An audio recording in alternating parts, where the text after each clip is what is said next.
صباح الخير. تعالوا نشوف النهاردة كيكة البرتقال في ثوبها الجديد او شكلها الجديد. عملت منها شكلين حلوين قوي والطعم تحفة بصوص البرتقال والشوكولاتة. يلا نشوف مقاديرنا مع بعض. بس قبل ما نشوف، انا سوسن سليمان، ياريت اللي لسه مشتركش يشترك ويعمل لايك وشير للفيديو. هنعمل كل الكيكة في الخلاط. هنحط 4 بيضات كبار، عليهم الفانيليا، عليهم كوباية وربع من السكر. عندنا برتقانتين قشرناهم بالشكل اللي انتوا شايفينه ده، وفصصتهم وحطيتهم على البيض والسكر والفانيليا. لحد دلوقتي الخطوات تمام.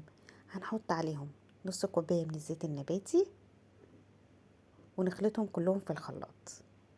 عندنا بقى نحط في بولة، هنحط كوبايتين ونص من الدقيق منخولين، عليهم معلقة كبيرة من البيكنج باودر وربع معلقة صغيرة من البيكنج صودا اللي هو البيكربونات، ونحط عليه الخليط اللي ضربناه في الخلاط ونقلب كده بالراحة لحد ما يتجانس كله مع بعضه.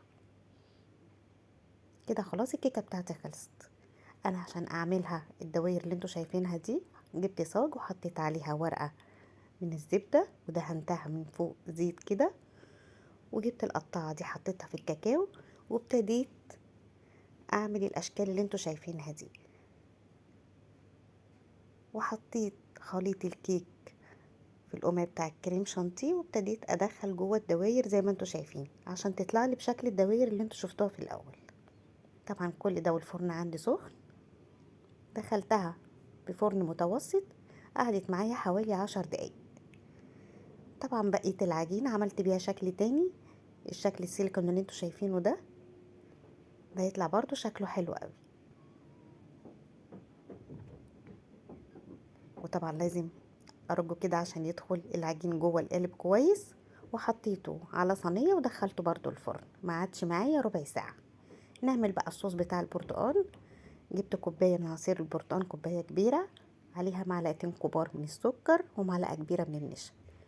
وده لون طبعا صحي عشان يديني اللون البرتقاني او لون الاورنج. وحطيتهم على النار لحد ما بقى معايا صوص تقيل شويه. ده كده صوص البرتقال. دي كده الدوائر اللي طلعتها. بص شكلها حلو ازاي دوب، بس شلت الحروف اللي حواليها عشان ما تبقاش ناشفه معايا. هشه جدا من جوه وطعمها ما تتخيلوش. انا عندي هنا سيحت صوص شوكولاته وعليها معلقتين كبار من الزيت، يعني سيحت الشوكولاته في الميكروويف وعليها معلقه كبيره من الزيت.